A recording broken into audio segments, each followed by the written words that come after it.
నమస్కారం. నా పేరు యమునా కిషోర్.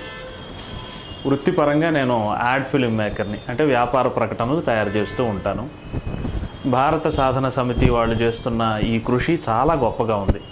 భారతదేశం అని మనం అనుకుంటున్న మనదైన దేశాన్ని ఇండియా అని పలకకూడదని భారత్ లేదా భారతదేశం అని శుద్ధ మన భాషలో, మనదైన భాషలో పలికే రోజు రావాలని వీళ్ళు చేస్తున్న కృషిని నేను చాలా అభినందిస్తున్నాను.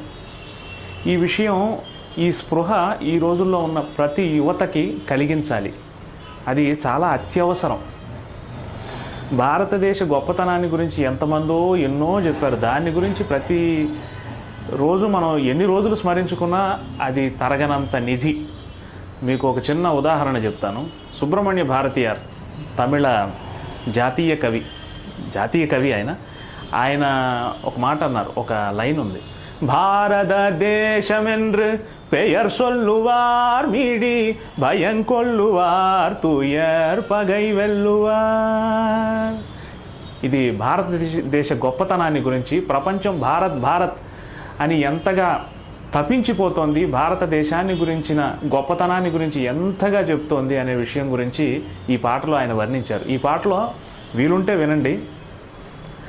మన ప్రాంతాల మధ్య ఉన్న సమన్వయాన్ని ఆయన చెప్పారు. పంజాబులో పండే ధాన్యం తమిళనాడుకి ఎలా చేరుతోంది, తెలుగు సాహిత్యంలో ఉన్న గుబాళింపు ఉత్తరాదిని ఎలా చేరుతోంది, ఇలా సింధు నదీ కరయిల్ తనన అందులో సుందర తెలుంగి నిల్పాటి శైత్, తెలుగు భాష యొక్క ఇది అందాన్ని గురించి కూడా వేరే రాష్ట్రాలు సైతం ఎలా, అంటే దీన్ని మొత్తం మీద ఏం చెప్పారంటే భారతదేశం అనే ఒక అందమైన అమరికను గురించి చెప్పారు.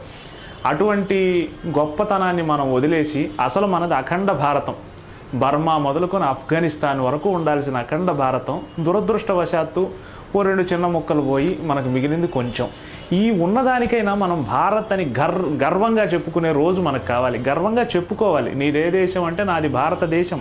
భారతదేశమెంద్రు, అదే ఆయన చెప్పింది, భారతదేశమెంద్రు పెయర్ సొల్లువార్ మీడి భయం కొల్లువార్ తుయర్ పగై వెల్లువార్. భారతదేశం, భారత అనే శబ్దం వినగానే ప్రపంచం మొత్తం అంతగా అటెన్షన్ పే చేయాలి.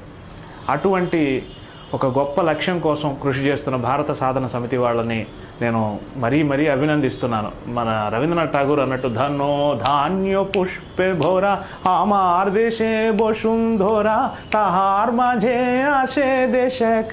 బెంగాలీ భాషలో భారత అనే శబ్దాన్ని భారతదేశం గురించి వర్ణించిన పద్ధతి వీలుంటే ఈ రోజున్న యువత తెలుసుకోవాలి. మరీ భారత సాధన సమితి వాళ్ళ కృషిని అభినందిస్తున్నాను. భారతదేశం మనది అని చెప్పుకునే రోజు, ఇండియా అనే పదాన్ని మర్చిపోయి భారతదేశం అని చెప్పుకునే రోజు త్వరలోనే వస్తుందని ఆశిస్తున్నాను. అందరూ మనం భారతీయులుగా జీవిద్దాం, భారతదేశం పట్ల ప్రేమని అభిమానాన్ని కనబరుద్దాం.